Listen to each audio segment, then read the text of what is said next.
But when I say that Obama is the president of our country, blah, blah, blah, they go, he doesn't know that's Biden. He doesn't know. So it's very hard to be sarcastic. When I interpose, because I'm not a Nikki fan and I'm not a Pelosi fan, and when I purposely interpose names, they said he didn't know Pelosi from Nikki, from Tricky Nikki. He didn't know. I interpose, and they make a big deal out of it. I said, no, I think they both stink. They have something in common. They both stink. And remember this, when I make a statement like that about Nikki, that means she will never be running for vice president. She will never be running for vice president. Remember that. Another day, another instance of Donald Trump, who's busy broadcasting that his opponent is senile, broadcasting to the world that his brain may or may not be leaking out of his skull. Now, first of all, let me just say this at the top. I don't know what word Donald Trump thinks he's using, but interpose ain't it. Just a general rule of thumb, if you're going to lecture people for apparently not being smart enough to keep up with you in your big brain, maybe make sure you're not using words that don't even make sense. Just, for starters. As for the point of all of this, you may have noticed that as of late, Donald Trump has had particular trouble differentiating between different political figures. They were interviewing him 2 weeks ago, and they said, what would you advise President Obama? The whole world seems to be exploding and imploding. And he said, it's very simple. He should immediately resign. And now they're getting hit very hard by the North. And I'm really shocked that the Obama administration can be out there saying, I hope they don't attack from the North. Why are they doing that? How stupid a statement.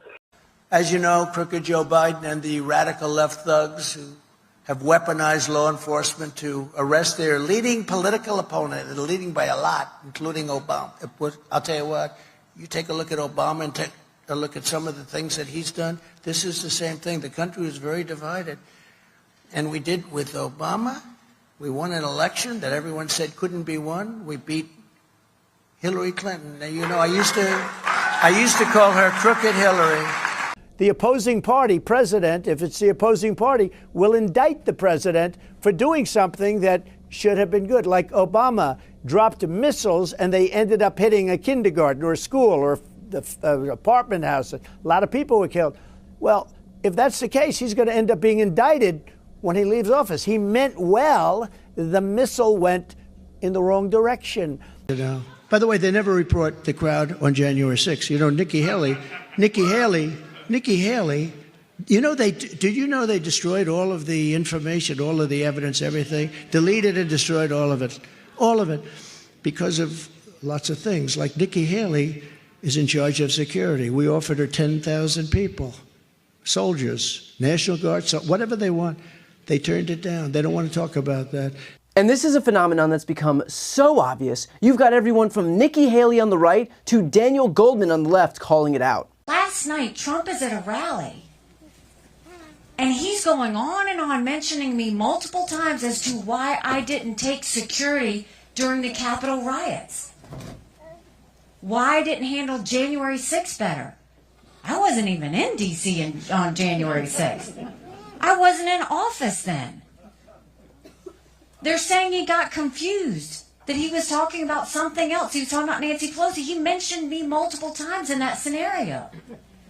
The concern I have is I'm not saying anything derogatory, but when you're dealing with the pressures of a presidency, we can't have someone else that we question whether they're mentally fit to do this. We can't.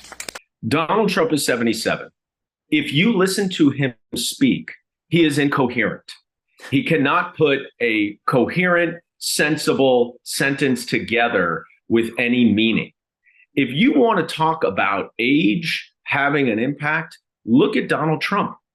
And that is the thing that is bewildering to me, that there's so much focus on Joe Biden's age. Donald Trump has really almost gone off the deep end. I mean, he is there with Rudy Giuliani now at this point, where it's conspiracy after conspiracy theory.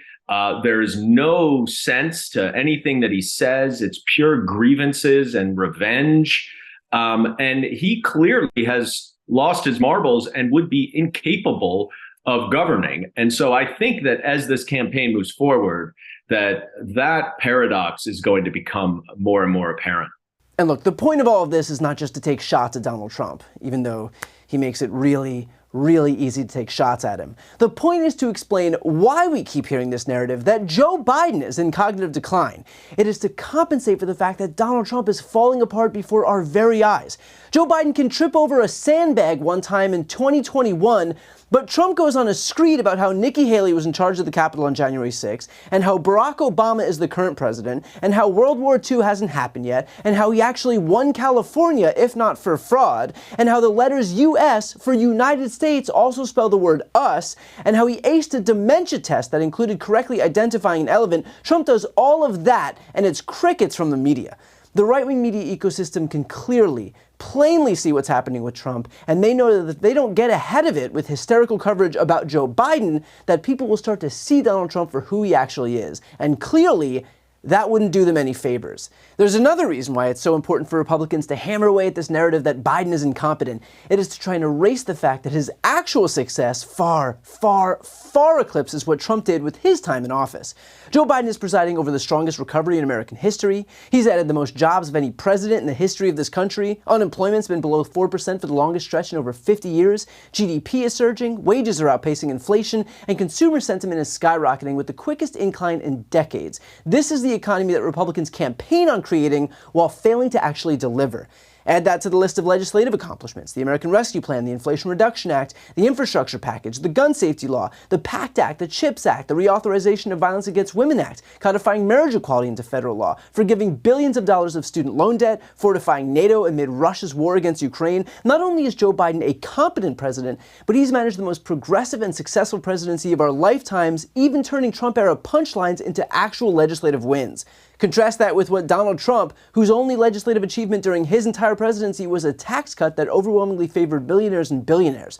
He promised an infrastructure plan and never delivered. He promised a healthcare plan and never delivered. He promised a middle-class tax cut and never delivered. He promised record jobs and never delivered. He promised an extraordinary presidency, and he did give us that, just not in the way we expected, considering he lost the most jobs in modern American history. Historic? Yes. Successful?